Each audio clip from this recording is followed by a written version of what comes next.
प्रत्येक नात्यामध्ये अशा अपडाऊन गोष्टी होतात आणि येतात आणि यायला पण पाहिजे, कारण का त्याच्यामुळे नातं कधी कधी घट्ट पण होतं. आणि म्हणून हा प्रवास महत्वाचा आहे आणि एक दुसऱ्याला मान सन्मान ठेवून सगळं करणं गरजेचं आहे. कधीही कुठली पातळी खालती पडू नये. हा, कोणाही दुसरा आपला फायदा पण घेऊ नये. आज मलाही वाटतं, जसं मी त्याच्याबद्दल कालही बोललो, की निलेशजींचा शिवसेनेमध्ये कोण ना कोणतरी त्यांचा वापर करताय, सगळेजण वापर करताय, त्यांना पुढे केलं जात आहे. का दुसरं कोण, मला एक तुम्ही सांगा, कोणी दुसरा रवी चव्हाण साहेबांबद्दल का टीका करत नाही, का नाव घेत नाही?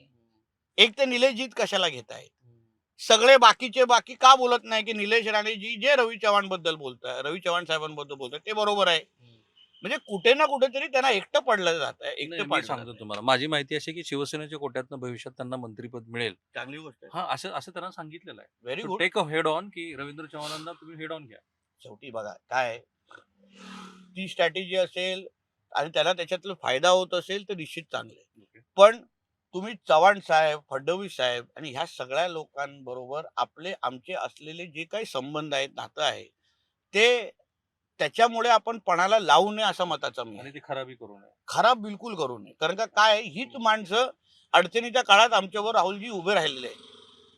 आज मंत्रिपद येतात आणि जातात, आमदारकी येतात आणि जातात, नाती बनवण्यासाठी वर्षानुवर्ष लागतं. आज पण चव्हाण साहेब जिल्ह्यात आल्यानंतर राणे साहेबांना भेटतात, राणे साहेब त्यांना भेटतात. आमचे फडणवीस साहेब राणे साहेबांना दादाशिवाय बोलत नाही, दादाच बोलवतात, त्यांना त्याचं नावच दादा बोलवतात. म्हणून हे सगळे जी नातं आहे ना, ते खूप वर्ष लागले त्याला बनवण्यासाठी. नातं तोडण्यासाठी एक सेकंड पण लागत नाही. म्हणून मंत्रिपद आणि ही सगळी गोष्टी येतील जातील, त्याच्यामध्ये काही दोन विचार नाही, पण नाती टिकवण्याचं काम आम्ही लोकांनी केलं पाहिजे. ठीक आहे. आता तुम्ही राज्यस्तरावरचे हळूहळू नेते होत आहात, म्हणून हा प्रश्न विचारतो, की 2 तारखेनंतर काय होणार? काय होणार नाही, सगळे महायुती म्हणून आम्ही अतिशय भक्कम आहोत. एक हां. लक्षात घ्या राहुल, आम्ही सगळे तसे मॅच्युअर्ड पॉलिटिशियन्स आहोत, मॅच्युअर्ड लोक आहोत. आम्हाला माहिती आहे की राज्याच्या जनतेने विधानसभेला महायुतीला कौल दिलेला आहे. भारतीय जनता पक्षाला सर्वात मोठी मॅन्डेट यावेळी दिलेली आहे, नंतर शिंदे साहेबांना आणि अजितदादांना दिलेलं आहे. जेव्हा आमचे वरिष्ठ लोक राहुलजी सगळ्यांना एकत्र आणतात, तेव्हा त्यांच्या डोक्यामध्ये काहीतरी विचार असेल.